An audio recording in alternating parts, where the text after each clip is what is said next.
Olá, esse primeiro semestre de 2012 promete ser um semestre de intensas votações aqui no Senado Federal. E para falar sobre alguns dos projetos que são destaque nessas votações, nós vamos conversar agora com a senadora Vanessa Graziotin. Senadora, muito obrigada pela sua presença aqui no nosso programa.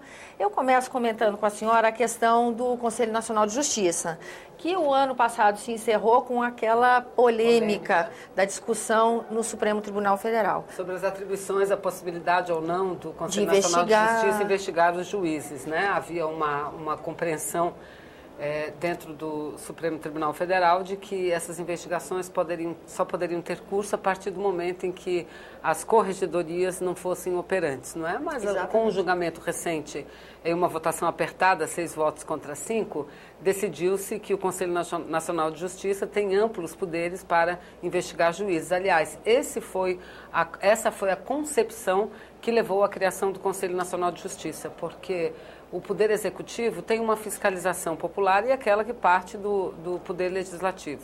O Poder Legislativo, por sua vez, tem uma fiscalização intensa da população. Já o Poder Judiciário não. Então, entendeu-se da necessidade de criar o Conselho Nacional de Justiça, assim como o Conselho Nacional do Ministério Público, para que eles promovessem o controle externo do Poder Judiciário ou do Ministério Público. Essa é uma votação que está em pauta. Entretanto, não haverá sobre ela, acredito eu, a pressão tão forte como havia até o final do ano passado, porque não houve a decisão, não havia ainda tido a decisão do Supremo que decidiu, foi positiva, apoiar o Conselho Nacional de Justiça. Mas mesmo assim, regulamentar essa atuação... É importante, eu acho que dá segurança jurídica, e a segurança jurídica é bom para todos os segmentos, melhor ainda quando é para a comunidade jurídica. Senadora, e o Estatuto do Jovem e do Adolescente? Porque assim, a gente vê também que cada vez mais a sociedade está mobilizada com a questão das drogas.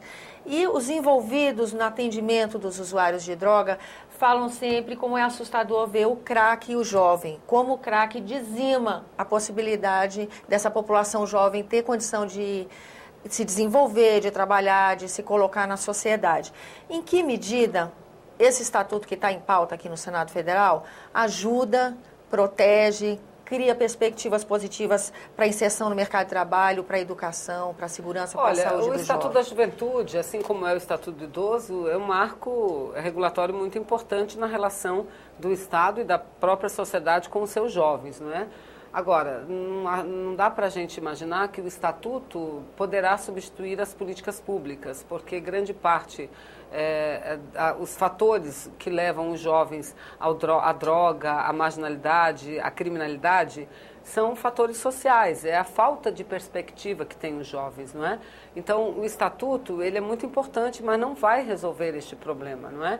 Então, nós temos que ter clareza disso. Ao lado do Estatuto, que deveremos votar ainda este ano, a Câmara votou no ano de 2011, então agora em 2012 a gente deve votar essa matéria importante, e ela é muito polêmica, principalmente sobre o direito dos jovens à meia entrada. Nós estamos às vésperas da Copa do Mundo, dos Jogos Olímpicos, então essa é uma polêmica bastante importante, uma polêmica que envolve a sociedade como um todo. Eu antecipo minha posição favorável à meia entrada, porque eu vejo o esporte, a arte, a cultura como parte integrante da educação da juventude, porque a educação não é aquela só que a gente recebe dentro da sala de aula, a matemática, o português, a história ou a geografia. Não, a educação é um ensinamento para a vida, a preparação do jovem para a vida, não é? Então, o Estatuto ele é muito importante. Eu serei uma daquelas que falará alto para que a gente paute essa matéria no plenário, nas comissões e no plenário, para que a gente possa garantir à juventude um marco importante. Eu acho que é muito simbólico isso, sem esquecer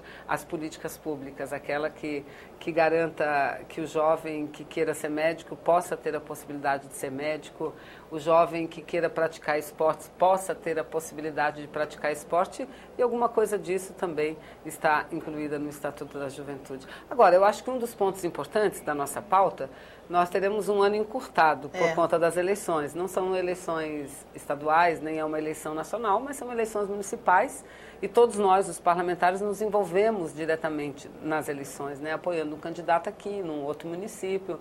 Né? Então, haverá um envolvimento dos parlamentares. É um trabalho externo que o parlamentar vai fazer. Então, nós temos que correr muito nesse primeiro semestre. né, e trabalhar uma pauta forte para o segundo semestre, portanto, entretanto, numa votação num período mais curto, né, para que a gente tenha condições também de participar do processo eleitoral.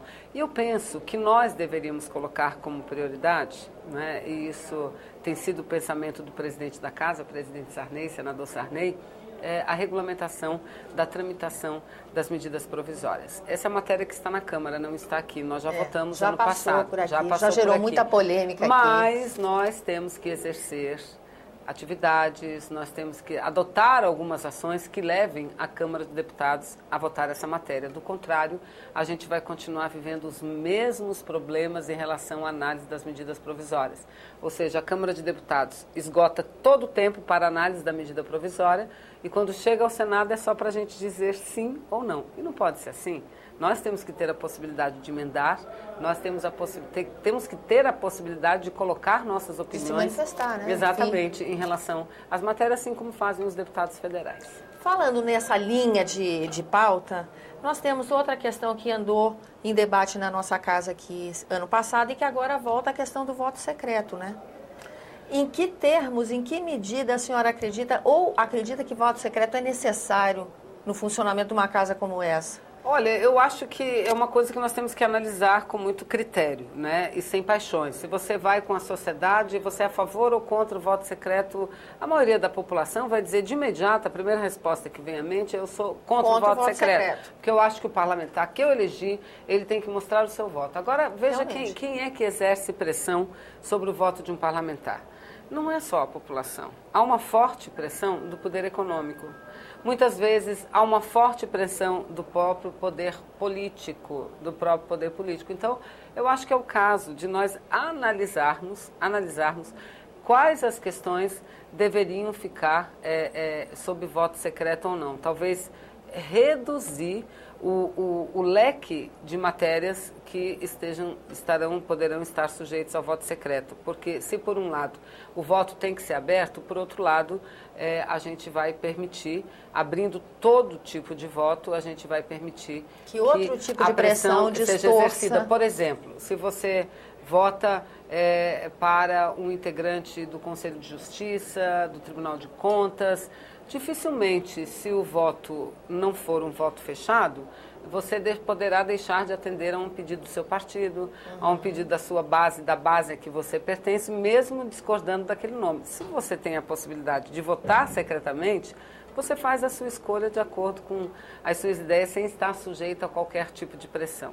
Então, eu acho que nós temos que analisar com muito critério, com muito cuidado, o que poderá deixar de ser voto secreto e aquilo que não poderá, que a fim de proteger a própria democracia, deva continuar como secreto. Voto, né? Exatamente. Desde que proteja a qualidade, não distorça esse voto. Exatamente. É uma medida difícil, né? É um divisor de águas ali, é difícil, né? É claro, agora porque tem algumas questões que são de princípio. Por exemplo, você votar um projeto, uma lei que determina regras para a educação pública. A cassação você de um votar o nome de uma pessoa, quando você vota o nome de uma pessoa, não está muito ligado à questão ideológica, de programa, não é programa partidário. Exato. Então, acho que nós temos que analisar. Mas é preciso que enfrentemos essa matéria. Olha, é um ponto de vista interessante e é com esse ponto de vista que nós vamos, infelizmente, encerrar a nossa entrevista, porque assunto ainda tinha muito. Mas nós estamos só começando o ano, temos muitos programas pela frente. É, com certeza. Que bom que a senhora já anuncia que volta, né? Porque é um prazer ter a senhora aqui. E a você que nos acompanha também, queria agradecer a sua atenção. Eu sou Tânia Horman, falando para a Agência Rádio Senado e as rádios conveniadas. E se você quiser entrar em contato conosco, nos ligue 0800 61 22 11. A ligação é gratuita. Ou acesse www.senado.gov.br/TV.